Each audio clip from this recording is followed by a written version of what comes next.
Hey guys, Tommy G, middle-aged millennial, and I am in the Rouse House gym.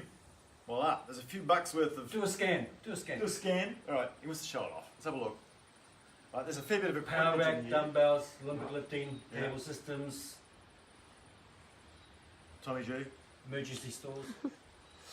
Emergency Until we stores. get the new building. What sort of, can we ask? We can ask, you don't have to answer. What sort of dollar are we talking about in investment in this gym? With the stuff I got stored, probably about 80. 80,000 bucks worth. But that's with the other store stuff stored way here, So probably here. about 40. About 40,000. Yeah. And it's a top-notch gear, right? Mostly, I mean, it's been taken from my gym that I had in the US. In the US, Yeah. right, okay. So we've got, Commercial gym. this is a pretty heavy gym. You don't need this, especially if you're an exec that's traveling a lot. You may have money you want to go throwing into a gym, then fine. I'm sure Pete can help you out with where to get it from. But what we're going to do is something pretty simple, because we're going to come up with now a series of some exercises that you can do as an executive. When you're traveling a lot, you're in hotel rooms, and sometimes you might be tight for time. And to get to the gym that you may even have in the hotel, there's a few just simple exercises to do. You've been on the plane, you're in the hotel room, you've got a few minutes. So I've asked Pete if there's some that he can come up with that are really going to be good return on your invested time when you're traveling a lot. And if you're sitting down a lot as well, yeah? Yeah. So, all right. So, Pete, what are we going to do? Let's kick off. Side bridge. The side bridge. Which you already know, kind of. Right-ish. So what we're going to do is going to see your version of it, Right. and they're going to show you my version. I'm going to explain why I do what I do and change the things in it. Okay? Right. Okay. All right. So, Okay, so you come down and give them a bit of a demo of the side bridge the itself. side bridge. All right. So, in the gym routine I've got at the moment, so I'm doing 3 cardio a week, right, and I'm doing 3 strength, power, right. And Matt Athanasio, who we do on Thursdays, my time, has given me a whole set. One of them is actually the side bridge, which is kind of cool. Now, here's my version of it. There's no doubt about to be torn to pieces, I'm sure. I'm sure Matt's going to pull this one to pieces Yeah, on as you well. as well. Yeah. Tommy, I didn't tell you to do it like that.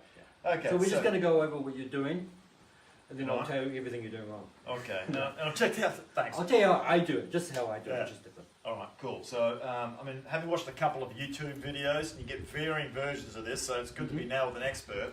So it's like the elbow here, sideways, and apparently if you have enough strength, you can put your hand here, I believe, and then I'm just going to go straight, And hold that position, right? hold that position. Just do a static hold instead of a dynamic, okay? Right. So you're holding that position, okay? Yep. Now, come down. This is where I'll show you my variation, okay? Okay. First, no, you go. I'm going to do it on you. Oh, yeah. I can cue you up. I can cue you up easy. All right, sweet. All right. First thing, Yep. okay, relax down, Toe, heel to toe. So this leg in Yep. front. All right. So this toe here Yep. goes in the back of the back front heel, Oh, okay? okay. Reason we do that Yep. is it allows us to do transitional movement from there later on. So if we learn this now, then we can move into transitions later on without having to worry about changing all the feet position. Right. Okay, that's Yep. it's not wrong to have it on top of each other. Yep. It just changes it for when we want to do other movements added to this. Right, Okay? got it. If we want to go from sideline to prone position without moving, we can do it very easily from here. Okay. Okay, second thing is I want to get a big bend on here. Right. I want to bring your hip right back, angle it, come back. Come back. So, all right. So we're bent. You're bent to start with. Huh. Bent that much. Right. Okay. Okay. Because Yeah. what you're going to do, make a fist. Reason we make a fist, tight fist, Yep. stabilizes the shoulder. Ah. Now, some people have shoulder problems. Yep. I actually will put a tennis ball or a small ball in their hand and they can actually hold it. Right. Grasp it. Okay. It'll help stabilize the shoulder. Right. Okay. Okay. Make sure your shoulder's directly below, so maybe move your elbow just a little bit out for now. That way? Yeah, oh, there we go. Yep. Sorry, out that way. Up that way. Okay. That is good. All Okay, right, we'll so- see. We'll play around with it and see where it is at the moment. Okay. Okay. This hand here, Yep. I just want to put it on the other shoulder. Put it in. Yep, just Ah. not too far, just touching. Right. Now, keeping the hand there, pull Yeah. the shoulder blade kind of extension back here. Okay? Right. So you're keeping this hand here, but you're keeping this back. Right. Okay. Keeping the. So doing this Yeah. and keeping the extension in the back will help fixate that thoracic spine for you. Right. Okay. So I'm pointing out my blades right now. Is that right? You're almost like pulling it together this way. Oh, so I'm pulling them together. Yeah, a little bit, Blades are but pulling don't together. overdo it. Just a tiny bit, okay? Okay. Okay. Just Now- to engage. Disengage. Okay. Now we want to kind of get a little bit of bracing, and in bracing we could do probably an hour video just on about bracing and hollowing technique for the core. But let's go for your bracing technique. Now, Yeah. what I want you to do is I want you to think about, don't think about lifting your hip up. Right. You think about driving the hip forward. Huh. As a result, it's going to come up off the floor anyway, Right. but don't lift it up. Right. Forward, and it'll Right. come up naturally. Okay. Okay? Yeah. And we're going to try to keep your head neutral. I'll fix it up when you get up there too anyway. Okay. Okay, so from here, brace the core. Yep. Now, just drive through from the hip forward, and it should come up at the same time. So it should come up at the same time. Right. Okay. Now, reason I do that is it's less stress on the spine. If you're coming straight up and down vertically, Right. you're going to put that lateral stress on the spine, Got it. particularly lumbar spine. This way, it's a natural progression movement. It's actually almost like a hinge pattern from the hip for you anyway. Right. Okay, keep that shoulder back, keep the core braced, keep that core braced, keep the chin back a little bit. That's it. How's that feeling? A little bit more difficult? It's a bit of work. Okay, make sure that you're not dipping it here, not sagging Right. like we're doing on the shoulder extension stretch we were doing the other day, yesterday. Yep. Okay, and you can see you're starting to shake here. I wouldn't go Yeah. into that shaking period. When you come out, I want you to drop the hips back like you're coming out of a seated squat. Right. Okay? Same thing, you're going in from a hinge. Coming back in, coming back You're again. hinging from the hip. Got it. As you hinge forward, it will naturally elevate. As you Right. hinge back, it It'll naturally naturally goes back land. down to that end position. Okay. Try one more time, Okay. So.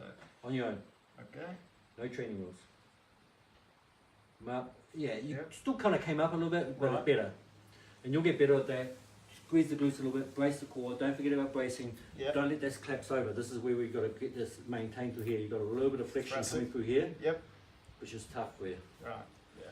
Drive the shoulder back and then come back down again. You can see this one's kind of tougher when you do it in the right kind of position. Oh yeah. It changes the mechanics of It's definitely tough. the movement. Yeah. Okay? Okay. Wow. There it is. Whew, that was a bit more work, but I could feel that, yeah, there wasn't that, you're saying just looking after the lower back and the Mhm. spine, just doing it up and down, that taking off, and it seemed like I was engaging a lot more than I Yep. was before. I don't even get into the involvement of the lats and stuff Right. because you do want to get involved in the lats. Yep. So one other thing you can do to help stabilize the shoulder Yep. is pull that lat down a little bit, Right. and that will help stabilize that too if you're having problems there. Right. Okay. Okay. All right. There it is, guys. So if you want some more of these, because we've got a few minutes, how many of these would you do? You're in the hotel room. you're gonna Well, go yeah, do like 30-second holds if you can. about 4, 5, 6, 10. No, a couple on each side. Couple on each side. How long is it going to take? A couple of minutes. Yeah. And you do it what? Once a day? Yeah. While you're traveling? Yeah. That's nothing. All right. It's that simplicity and consistency that's going to get you there. So don't expect returns on week one, after about what, 2 or 3 weeks, a month? Yeah, a couple of weeks. Right. You You see start to some build the movement. strength. You see some improvement. So let's get those going. If you want more of those, join heal.me, which is the community within Even Middleaged. Sasha Millennial. enjoys doing those. What's that? Even Sasha likes doing Even those. Sasha, who you can hear in the background, likes doing those. All right? I was getting a few claps and yays over there. So heal.me community within Middle-Aged Millennial, the page you're on now, and we'll see you on the next one. Bye, guys.